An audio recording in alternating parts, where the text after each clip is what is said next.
Hello, everybody. Hi Welcome there. back. Yes. Megan with Platinum Realty. Angela with Guild Mortgage. And we're here for another episode of Mortgage 101. Video 7. 7. Yeah. Hope you're learning a lot. We have some more getting information to go to today. This is going to be Megan. A lot of talking about the contract and the inspection and your title work and some details. So let's get started. Yeah, I'll keep her quiet. Perfect. Yeah. We're showing up. This is the week before Christmas. Yeah. Merry Christmas. Merry Christmas. Yeah. So we had to show some festive holiday spirit Flair. today. I call it flair. So there'll be quite a bit. It'll be a little bit longer than normal. So just bear with us. We have a lot of information. Yes. Okay. Realty side is packed. Yeah. So first of all, I wanted to start out with talking about, and this is even before you close on get an accepted contract. Yeah. I apologize. Stress the importance of your closing date. Okay. You want to make sure that it's either a Tuesday or a Wednesday, in my opinion. Yeah. And you want it to be in the morning. Mondays, banks are usually bogged down with like weekend processing. And Fridays too. And Fridays.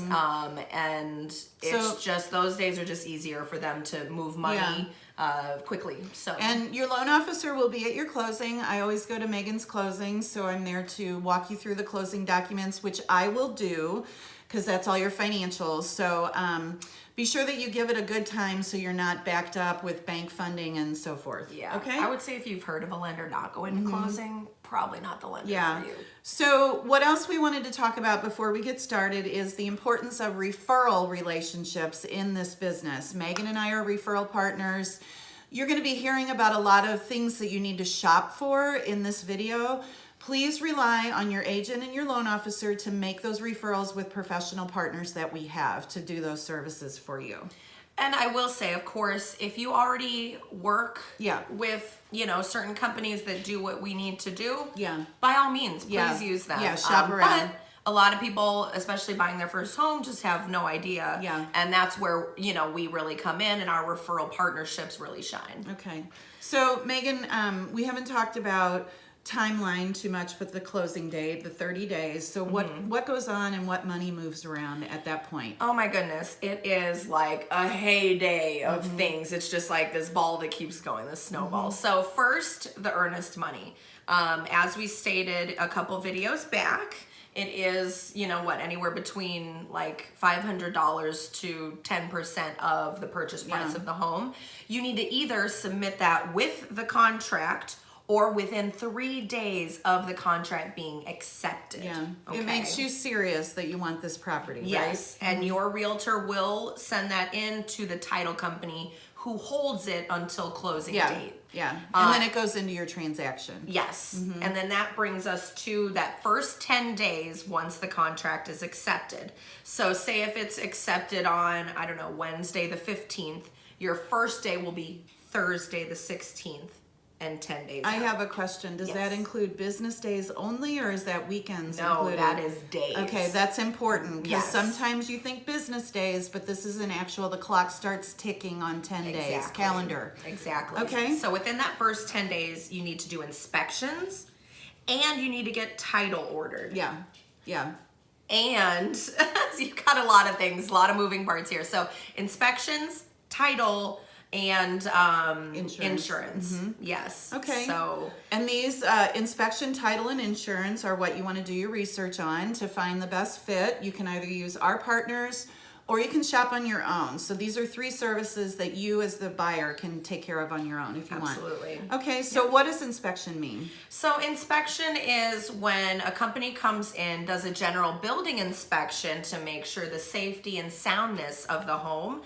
There's a lot of other inspections that you can also order, such as radon. Radon wasn't a very common inspection to be had, I would say 10 years ago or more.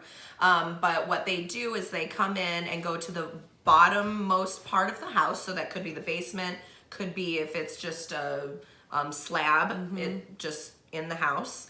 And they test the air for 3 days. Okay, and within those 3 days, you can't open the doors up. Yeah. Well, you can, but very minimal, because they need to establish the levels of radon Yeah. within the house. Radon is a cancer-causing gas that is odorless, odorless and tasteless. There's no color to it. You just have no idea it's there until boom, you have cancer, and it was because of radon. The inspections are for safety reasons, so be sure you're very thorough and take Megan's advice on which type to order on your property. That includes a survey too, right? Not an inspection. Surveys ordered through the title company. Okay, all right, so that's a different topic. Okay, what's next? So then you have that 10 days to get that ordered, and then once you receive the report, the inspection report back from the inspection company, that's when you and your agent will decide. You'll go down the list of things that need to be done, and you decide what is the most important that you want to ask the seller to take care of. The seller will fix. They might. Now, if it's an as-is house, they already said they're not fixing it. Okay, I thought any repairs needed to be done by the buyer. That's good to know that the seller will step in and you can negotiate that information. Yes.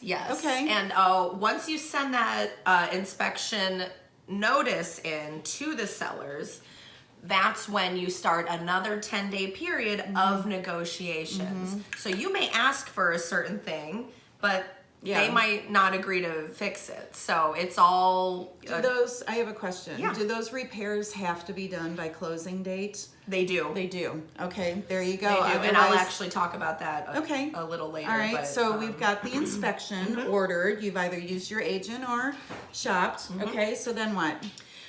So then, 10 days for that, 10 days to negotiate. And then we can... move on to title, which that's something you would have wanted to do at the very beginning because they want to start researching immediately. And do you want to explain what a title company is? Okay, so title is on financial and on residential. Their purpose is dual. The first thing that they do is they take the property address, and it is their research that does what's called a title chain. They follow the title for this property through all owners to make sure that it's called free and clear, that you can write your closing papers on that and there's no other ownership claim to that property, okay? The second importance of title, we rely on title in a huge way. They are so integral to this process. Other than the chain of title, they do the orders for funding. So when you close your transaction, you want to be sure that the sellers get that money from your lender, and title takes care of all of that shifting of money. They take care of the movement, they take care of the wires, everything. So they're very important. The whole ledger. Yeah. I mean, that yeah, they'll very, even very send important. you a, what's it called? Oh my gosh, my brain is gone. Well, the transaction can't be closed without title is very important. Yeah, so. they give you a final sheet and it shows you the credits and debits for and everything. that goes along with your closing documents. You'll get a full file from me. The title company will also give you a full file of everything that they did and what they charge for it, because they will charge for their service. That's right. And you want to shop because it's a comparative shopping situation. Absolutely. There's different fees for all the companies. Okay. So then also the title company will take care of the survey if you want them to. Okay. Okay, a survey is basically, it establishes the original boundary of the property from when it was first created Constructed. as a property.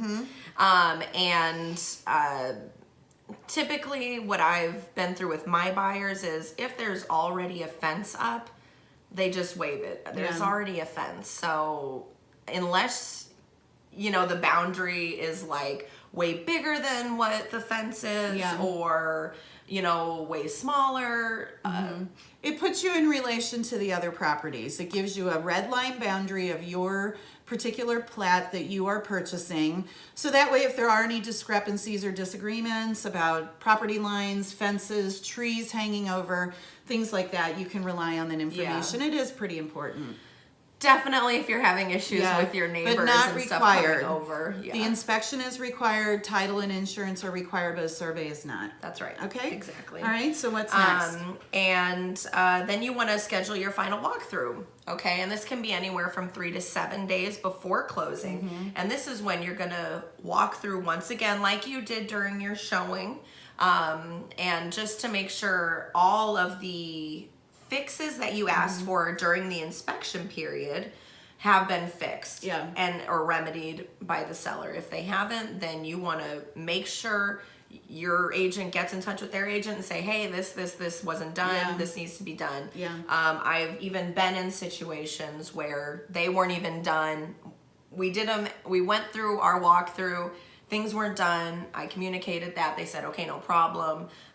Come closing and come move-in time, still wasn't done. So I stress it is so important to make sure that gets done, even if the day of closing, you need to go and look through the house again. I have a question. Does the contract fall through then? Like, because it looks like we're negotiating a lot through the whole 30 days after you write the contract. Absolutely. What if they don't do those fixes and we're getting closer to that closing date? Does the contract dissolve? Can you extend it if you really want that property? What happens? You can definitely extend it, but when it comes that close to closing, it's much harder because it's all working parts. You have 5 companies that are having to come together here, unless 2 people are using the same title company, but it's a lot of moving parts. And if it comes to, and they still haven't gotten everything done that they're supposed to, you can walk away. You can walk away. You'll have to. It's not desired. The negotiation. It's not easy. It's not easy. So stick with your agent. Make sure that they take you all the way to the end. They have the expertise on how to negotiate that. Okay. All right. So the final walkthrough is like a punch list. You go through A, B, and C. Absolutely. If they have fulfilled everything, then what do we do? Then you just sit back and wait for closing. Yeah. This will be some conversations from your loan officer that you will have. I'll go through any particular information that we still need to get to closing. We will disclose to you through the whole process any changes that are made to your loan or any fees that are added. We cannot keep it undercover. We have to give you all of that information for you to sign off even before closing. So, okay. So are we at the end? It seems like we had a lot more. Okay. I have a lot of words, but. Okay. All right. So we went through closing. We went through inspection. Oh, we have to go through insurance. Oh, insurance on the property is required by the time you close. Okay, you have to have insurance. Yes. So how do you find an agent? You had some good recommendations for this. Yes. So this is also within that first 10-day period, just like with inspections. I suggest just calling around. That's what I did. That's what I recommend to my people. I do know people in the insurance business, but I always feel like it's just best to call around. Yeah. Because, or use the person that you already have. And you had already mentioned bundling. Oh my goodness. Yeah. The importance of bundling. A lot of times people just don't think about it, but that is a huge way to save money. You know, so if you're willing to move all of the products for a smaller bottom line, I would really recommend doing that. I was with the company for so long until I bought my home, and then I just had to bite the bullet and change because essentially the rates were a lot cheaper. Now, with homeowners insurance, there's also something called if your property is in a floodplain, and that is determined by the insurance. It will add some extra expense. It also weighs into contract, does it? I don't want to talk out of, because I'm not an agent. Does that have any bearing on the contract at all? The only time it would have any contract is if it's in such a serious flood zone that it can't be insured. Yeah. If you cannot get the property insured within 10 days, then the contract cannot go through. Yeah, and funding won't go through either, because we require that as your lender as well. Okay. All right. We did really well, I think. Okay.